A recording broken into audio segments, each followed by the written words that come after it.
মর্মান্তিক ঘটনা, মাঝগঙ্গায় বজ্রপাত, নৌকাতেই 4 জনের মৃত্যু, আহত হয়েছেন 15 জন। মুর্শিদাবাদের ধুলিয়ানে মাঝগঙ্গায় নৌকায় বজ্রপাতের ঘটনা। মালদার পারলালপুর ঘাট থেকে ধুলিয়ান গঙ্গা ঘাটে আসার সময় ঘটে এই ঘটনা।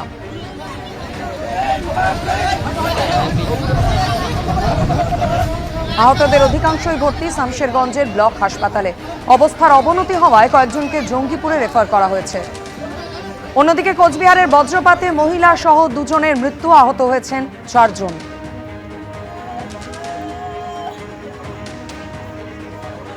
একই দিনে 2 জেলায় মর্মান্তিক দুর্ঘটনা, একদিকে মুর্শিদাবাদের শামশেরগঞ্জ এবং অন্যদিকে কোচবিহার।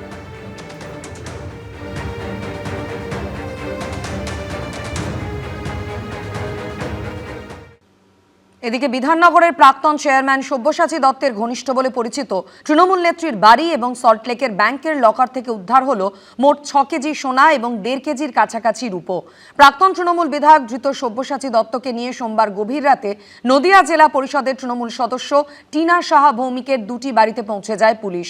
টিনা সাহা ভৌমিকের 2টি বাড়ি থেকে উদ্ধার হয়েছে প্রায় 3 কেজি 300 গ্রাম সোনা। কেজি কেজি সোনা, চোকার নেকলেস, পলা বাঁধানো, চুর, ব্রেসলেট, চুড়ি, বালা কি নেই, একেবারে চোখ ধাঁধানো সোনার সম্ভার। বিধাননগরের প্রাক্তন চেয়ারম্যান সব্যসাচী দত্তের ঘনিষ্ঠ বলে পরিচিত তৃণমূল নেত্রীর বাড়ি ও সল্টলেকের ব্যাংকের লকার থেকে উদ্ধার হলো 6 কেজি সোনা ও 1.5 কেজির কাছাকাছি রূপো। প্রাক্তন তৃণমূল বিধায়ক ধৃত সব্যসাচী দত্তকে নিয়ে সোমবার গভীর রাতে নদিয়া জেলা পরিষদের তৃণমূল সদস্য টিনা সাহা ভৌমিকের 2টি বাড়িতে পৌঁছে যায় পুলিশ। টিনা সাহা ভৌমিক নদিয়া জেলা পরিষদের 2বারের তৃণমূল সদস্য। সব্যসাচী দত্তকে সঙ্গে নিয়ে তেহট্টের নাজিরপুরে টিনার শ্বশুরবাড়ি এবং কিশোরপুরে তার বাবার বাড়িতে তল্লাশি অভিযান চালায় পুলিশ। সব্যসাচী দত্তকে ইতিমধ্যে নিয়ে আসা হলো বিধাননগর নর্থ থানায় এবং গতকালই তেহট্টে তাকে নিয়ে যাওয়া হয়েছিল এবং সেখান থেকে প্রচুর পরিমাণে কিন্তু সোনা পাওয়া গিয়েছে। কি বলবেন, এত পরিমাণে সোনা পাওয়া গেছে? আমার কোনো সম্পর্কই নেই। তাহলে ওটা কিসের জন্য আপনাকে নিয়ে যাওয়া নয়। পুলিশ সূত্রে খবর, 2টি বাড়ি থেকে প্রায় 3 কেজি 300 গ্রাম সোনা উদ্ধার হয়েছে, যার বাজার মূল্য প্রায় 4 কোটি 39 লক্ষ টাকা।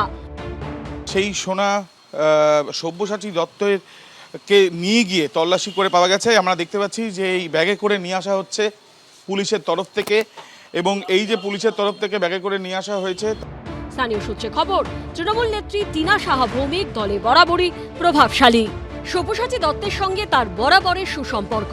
টিনা সাহা ভৌমিকের আমন্ত্রণে তেহট্টের নানা অনুষ্ঠানে পৌঁছে যেতেন সব্যসাচী দত্ত।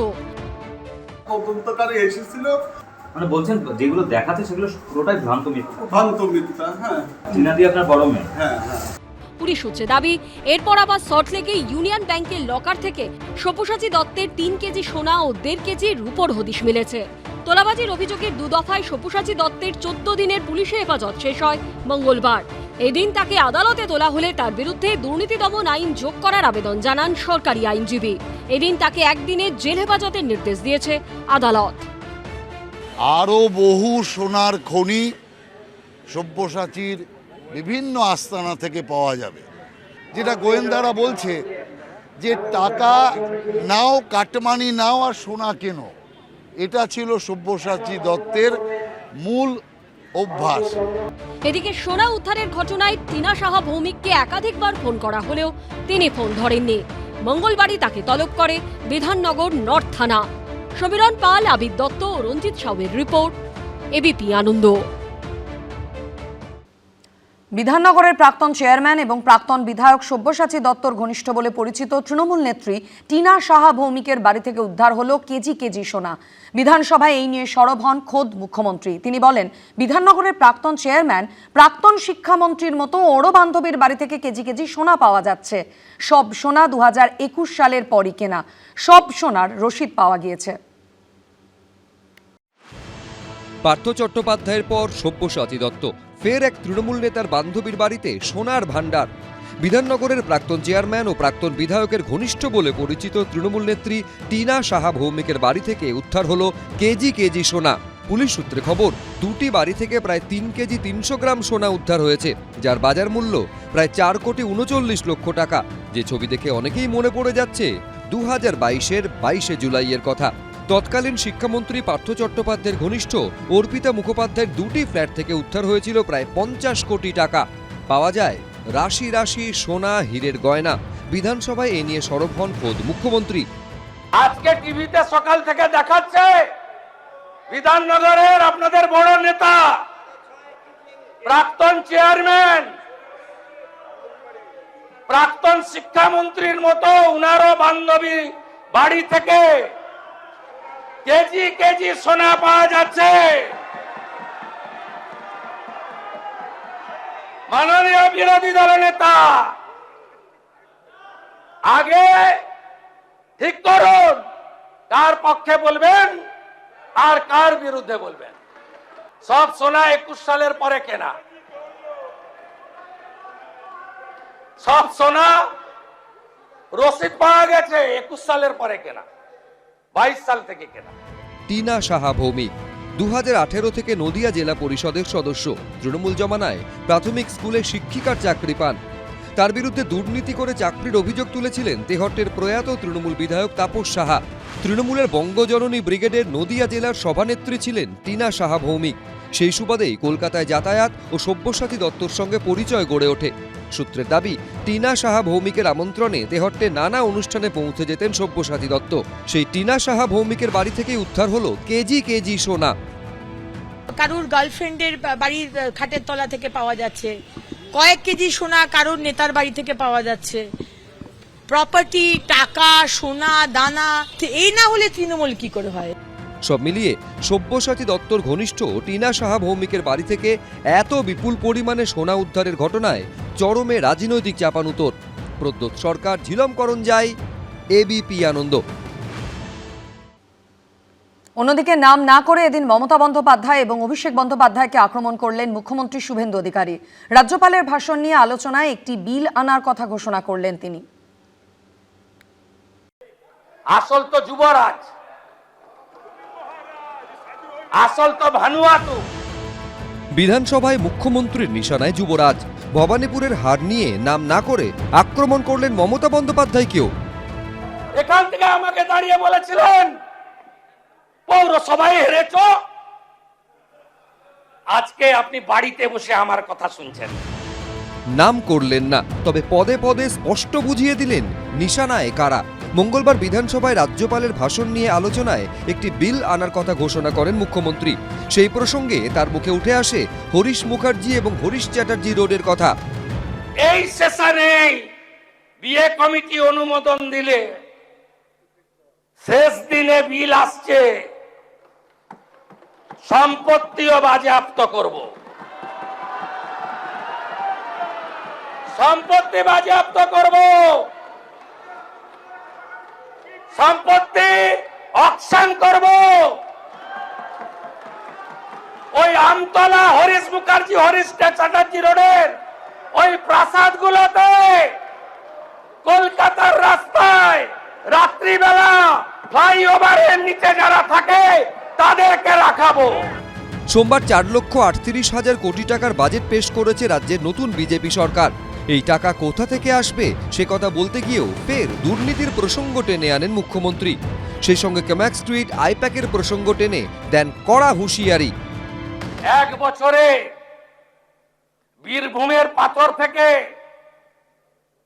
রেভিনিউ দিয়েছেন 60 কোটি টাকা, আর আমরা 9 মে শপথ নেওয়ার পরে 1 মাসে রেভিনিউ দিয়েছি 83 কোটি টাকা।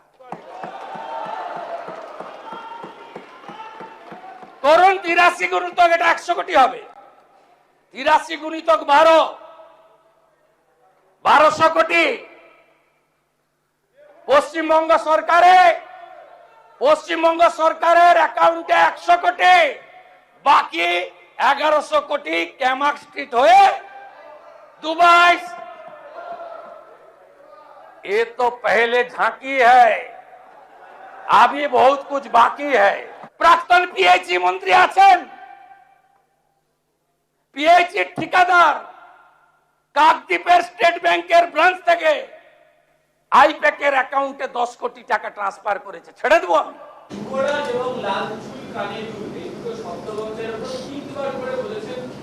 এ নিয়ে কোনো মন্তব্য করব না। এটা মাননীয় মুখ্যমন্ত্রী করেছেন, তিনি যদি নাম করে কাউকে বলতেন তারপরে আলোচনা আসে। উনি কোনো একটা শব্দ ব্যবহার করেছেন, তার উপর দাঁড়িয়ে কোনো মন্তব্য করব না। নাম না করে মমতা বন্দ্যোপাধ্যায়কেও এদিন তীব্র কটাক্ষ করেন মুখ্যমন্ত্রী শুভেন্দু অধিকারী। নিজের বুথ মিত্র ইনস্টিটিউশন 4টে বুথে হেরেছে, যিনি বুথে হারেন তাকে জননেত্রী মানতে হবে। তাই নিজে নন্দীগ্রামেও হেরেছেন, এবার ভবানীপুরেও হেরেছেন। সব মিলিয়ে রাজ্যপালের বক্তব্যের ওপর মুখ্যমন্ত্রীর জবাবি ভাষণ ঘিরে এখন সরগরম রাজ্য রাজনীতি। কৃষ্ণেন্দু অধিকারী, আশাবুল হোসেন, উজ্জ্বল মুখোপাধ্যায়, এবিপি আনন্দ। অভিষেক বন্দ্যোপাধ্যায়ের বিরুদ্ধে ডায়মন্ড হারবারে বৃদ্ধ বৃদ্ধাদের ভাতা দেওয়ার শ্রদ্ধার্ঘ্য প্রকল্পে দুর্নীতির অভিযোগ তুলে বিষ্ণুপুর থানায় অভিযোগ দায়ের করলেন বিজেপি নেতা অভিজিৎ দাস ববি। এই বিপুল পরিমাণ টাকার উৎস কি? দুয়ারে সরকারের সরকারি ডেটাবেস তার কাছে এলো কি করে, জানতে চেয়েছেন বিজেপি নেতা। 5 বছরের সাংসদ হিসাবে প্রতি বছর যদিও 91 কোটি টাকা করে দেয়, 91 কোটি 20 লক্ষ, তা নিয়ার অ্যাবাউট 460 কোটি টাকা ওকে দিতে হবে 5 বছরে। এই টাকার উৎসটা কোথায়? মামলার জালে আরো জড়ালেন অভিষেক বন্দ্যোপাধ্যায়। মাটি চুরি, আমফানের ত্রাণে দুর্নীতির পর এবার ডায়মন্ড হারবারে বৃদ্ধ বৃদ্ধাদের ভাতা দেওয়ার শ্রদ্ধার্ঘ্য প্রকল্পে দুর্নীতির অভিযোগ। অভিষেক বন্দ্যোপাধ্যায়ের নামে অভিযোগ দায়ের করলেন বিজেপি নেতা অভিজিৎ দাস ওরফে ববি। শ্রদ্ধার্ঘ্য নামে যে প্রকল্পের কথা অভিষেক বন্দ্যোপাধ্যায় ঘোষণা করেছিলেন এবং যার মাধ্যমে বছরে প্রায় 91 কোটি 20 লক্ষ টাকার একেবারে কিন্তু রীতিমতো দুর্নীতি হয়েছে বলে অভিজিৎ দাস মনে করছেন। অভিষেক ব্যানার্জি লোকসভা ভোটের আগে 2024 আগে এখানকার বিষ্ণুপুর থানার অন্তর্গত কৃপারামপুরে উনি জনসমক্ষে বলে গিয়েছিলেন যে দুয়ারে সরকারের যে ডেটাবেস অনুযায়ী ও 77,000 বৃদ্ধ বৃদ্ধাদের ওনাকে 1000 টাকা করে মাসিক ভাতা দেবে, বার্ধক্য ভাতা। আমাদের তদন্ত অনুযায়ী পার্সোনালি সেটা হচ্ছে টোটালি ফেক ছাড়া কিছু নয়। কয়েকজনকেও সেই কুমির ছানার মতন মঞ্চে তুলে দেখিয়েছে যে তাদেরকে বার্ধক্য ভাতা দেওয়া হয়েছে। 2024 সালে নিজের ডায়মন্ড হারবার লোকসভা কেন্দ্রে 76,120 জনকে বার্ধক্য ভাতা দেওয়ার কর্মসূচি সূচনা করেছিলেন অভিষেক বন্দ্যোপাধ্যায়। কিন্তু এই বিপুল পরিমাণ টাকার উৎস কি? দুয়ারে সরকারের সরকারি ডেটাবেস তার কাছে এলো কি করে, তা নিয়ে প্রশ্ন তুলেছেন বিজেপি নেতা। ও যেটা বলেছিল যে 6,320 জন নাকি ওর ডোনার রয়েছে, ওর যারা রাজনৈতিক কমে ভলেন্টিয়ার তারা নাকি টাকাটাকে ডোনেশন করেছে। তাদের প্যান কার্ড, তাদের নাম, তাদের কন্ট্যাক্ট নাম্বার, তাদের অ্যাড্রেস, এগুলো তো দরকার আছে। এগুলোকে ব্ল্যাক মানি কিনা, কারণ 5 বছরের সাংসদ হিসাবে প্রতি বছর যদিও 91 কোটি টাকা করে দেয়, 91 কোটি 20 লক্ষ, তা নিয়ার অ্যাবাউট 460 কোটি টাকা ওকে দিতে হবে 5 বছরে। এই টাকার উৎসটা কোথায়? যে উনি যে ভোটের আগে এটাকে ঢপবাজি দিলেন কিনা। ডায়মন্ড হারবার পুলিশ ডিস্ট্রিক্ট থেকে যে তদন্ত হবে ওরাই ইডিকে জানাবে এবং ইনকাম ট্যাক্স ডিপার্টমেন্টকে জানাবে। এছাড়া আইটি অ্যাক্টও পড়বে, কারণ উনি মঞ্চে দাঁড়িয়ে বলেছিলেন দুয়ারে সরকারের ডেটাবেস ওর কাছে রয়েছে। তা দুয়ারে সরকারের সরকারি ডেটাবেস একজন এমপি কি করে পায়?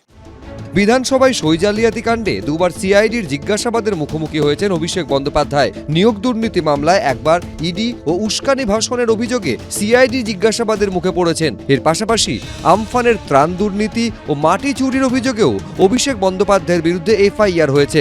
একের পর এক মামলায় জালে জড়াচ্ছেন ডায়মন্ড হারবারের সাংসদ। হিন্দোল দে, এবিপি আনন্দ। জাহাঙ্গীর খান থেকে শেখ শাহজাহান, শওকত মোল্লা থেকে দিলীপ মণ্ডল, সবাই এখন জেলে। মঙ্গলবার তাদের নাম নিয়েই বিধানসভায় ফের সুর চড়ালেন মুখ্যমন্ত্রী শুভেন্দু অধিকারী। বললেন আরো কড়া আইন আনা হবে, আরো কঠিন ব্যবস্থা নেওয়া হবে। জাহাঙ্গীরদের কেউ বাঁচাতে পারবে না, শওকত মোল্লাকে কেউ বাঁচাতে পারবে না। এক একটা নাম, এক একটা এলাকা ত্রাস ছিল এই নামগুলো। কেউ আবার ছিলেন জনপ্রতিনিধি, এমনকি মন্ত্রীও। রাজ্যে পালাবদলের পর কাউকে গ্রেপ্তার করেছে পুলিশ, তো কাউকে কেন্দ্রীয় এজেন্সি। রাজ্যে বিজেপি সরকার ক্ষমতায় আসতেই একে একে পুলিশের জালে ধরা পড়েছেন এদের অনেকেই, যাদের মধ্যেই অন্যতম জাহাঙ্গীর খান, ফলতার এক সময়ের বেতাজ বাদশাহ, অভিষেক বন্দ্যোপাধ্যায়ের অত্যন্ত ঘনিষ্ঠ তৃণমূল নেতা, যিনি আবার নিজেকে একসময় সিনেমার পুষ্পার সঙ্গে তুলনা করেছিলেন। আমরাও পুষ্পা, ঝুঁকেগা নেই। কিন্তু পালাবদলের পর ফলতার পুনর্নির্বাচনের আগেই ময়দান ছেড়ে পালান তথাকথিত পুষ্পা। সম্প্রতি নেপাল সীমান্ত থেকে জাহাঙ্গীরকে ধরে আনে শুভেন্দু অধিকারীর পুলিশ। মঙ্গলবার বিধানসভাতেও তার নাম শোনা গেল মুখ্যমন্ত্রীর গলায়। পুষ্পা ঝুঁকেগা নেই, उसका पुष्पा मार्केट में मार्केट ही नहीं, मार्केट छोड़ के भाग गया।